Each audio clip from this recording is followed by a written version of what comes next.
Thank you for joining us today at Miniature Wargaming Labs, where today we'll be taking a look at the Cyberpunk RED Investigation Set 1, manufactured by Monster Fight Club. So when you order this model, it's going to come in its cardboard box. You're going to get a plastic bag with the little models inside.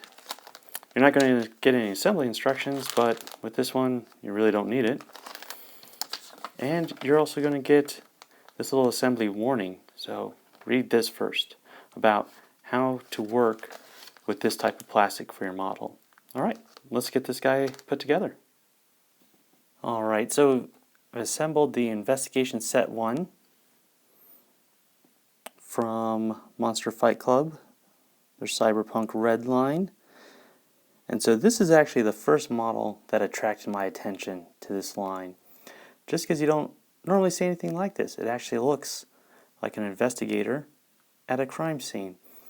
And the victim actually looks like Cyberpunk Ganger right there. He's got a mohawk. Biggest issue is he's flat on one side.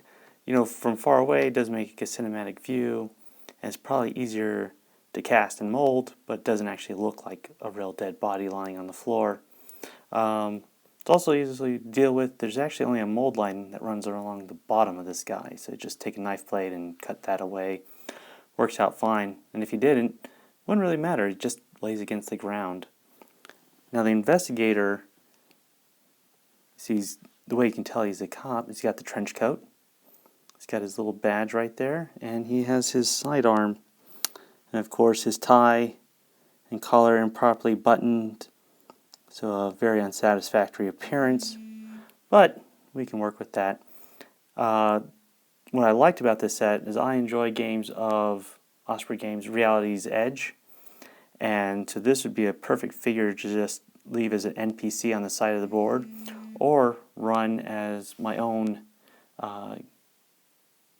game of undercover law enforcement.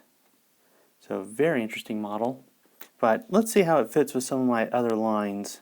So we'll start off with Studio Miniatures 28mm, normally on the smaller side.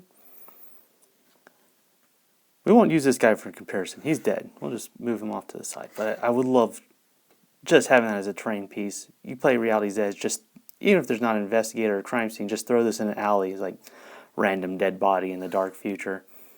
That's awesome. So there, so Spectrops 28mm and Anvil Industries 28mm.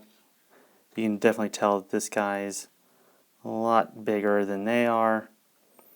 So just head and shoulders. So you can run him as, like, you know, a Detective Laster, just head and shoulders above everyone else. But I don't think 28mm will work. These models were really designed for Cyberpunk RPG games, so they're designed to be bigger so you can paint them with greater detail and greater ease.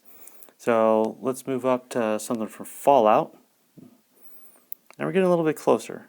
This dude's only this is from the Fallout core set. This guy's only a little bit shorter than him. Now where this miniature really shines is on Batman scale. Now this base is a little bit higher, so it makes this guy look taller.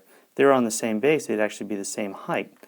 So this would actually be good for like a little vignette on your boards of Batman miniature game. Wasn't expecting that this would be more in the 35mm scale. But you know what? I have that scale. I can work with that. And just for fun, let's throw in MCP's 40mm scale. Guy's definitely too small. Most like every other miniature when you put him next to an MCP model.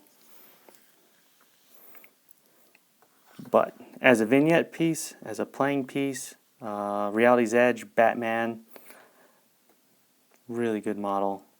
And just happy to have, you know, a vignette piece. Something you can set to the board and add flavor to the board with the dead body and the investigators.